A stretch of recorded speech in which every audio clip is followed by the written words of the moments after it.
you want to just pull ahead and then back it in anywhere in here. Alongside this other one? Yeah, that'll work. Okay. Thank you. You bet.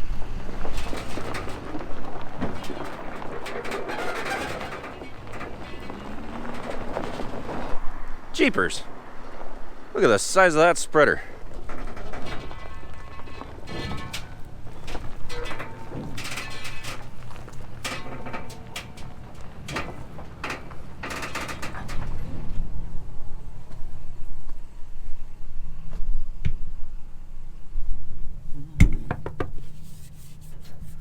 Oh no, what are the Kuster boys up to this time?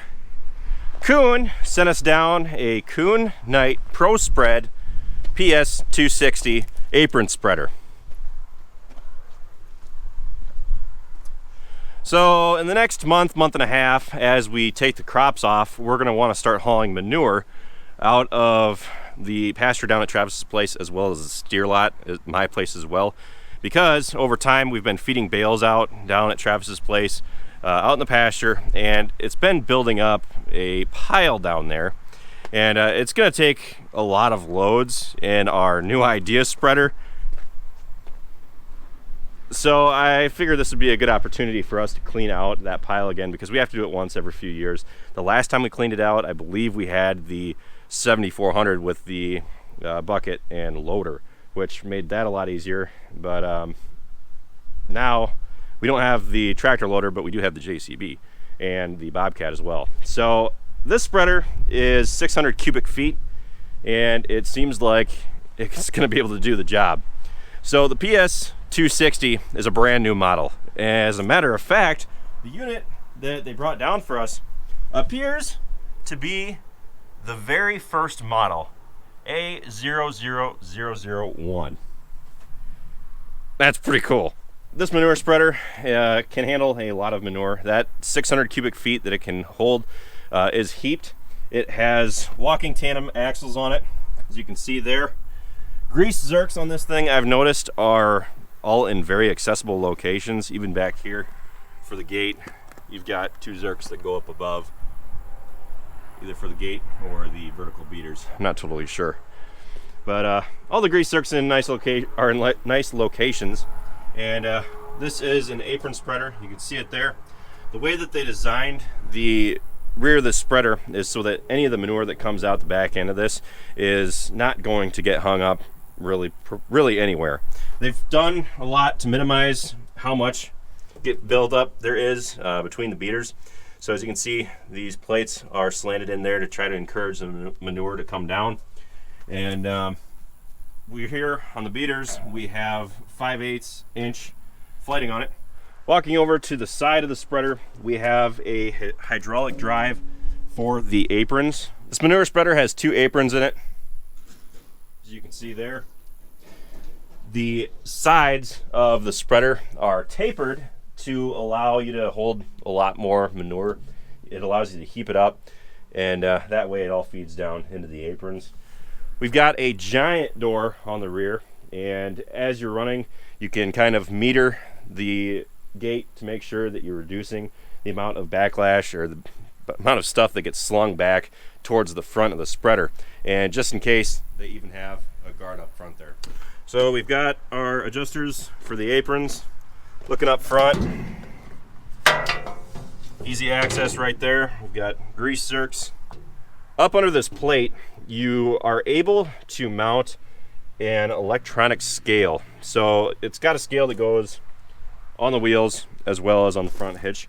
And the cool thing about that is that if you hook it up, if you get the right kind of system, you can hook it up to your tractor via ISO, and you can control the rate that you put down. So if you have a tractor with ISO, it's capable of controlling the implement with the hydraulics. And since it is a hydraulic apron spreader, the tractor will automatically adjust. So let's say you want to put down 10 tons of manure to the acre. You've done your math, you've done your samples, so you've tested the manure to see what the nutrient content of it is, and you know what you want to put down. Well, in the computer, in the tractor, you can type in, say I want to put 10 tons to the acre down, and it allows you to more accurately put your nutrients down.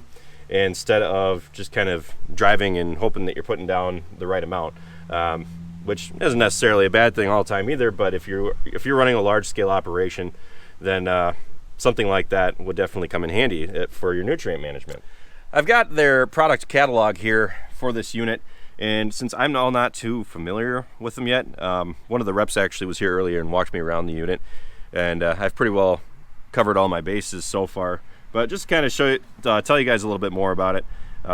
Heaped, you can fit 600 cubic feet of material in it, and the max net load is 39,000 pounds.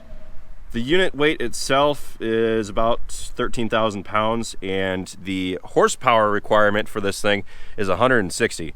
So that means that the 4020 isn't going to work on it, the 7600 isn't going to work on it. That leaves either the 8235R or the 4640.